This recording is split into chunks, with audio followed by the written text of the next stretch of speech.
nagtadya.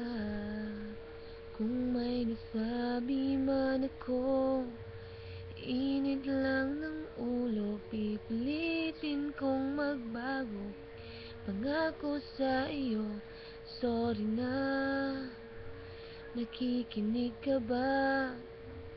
Malamang sawa ka na sa ugali kong ito, na ayaw magpatalo, at parang sirang tambutso na hindi humihinto.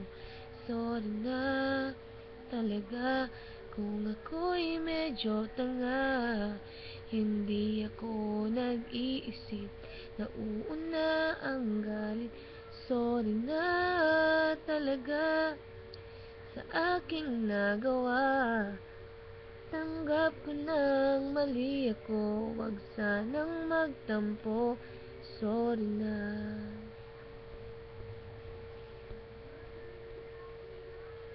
Sorry na.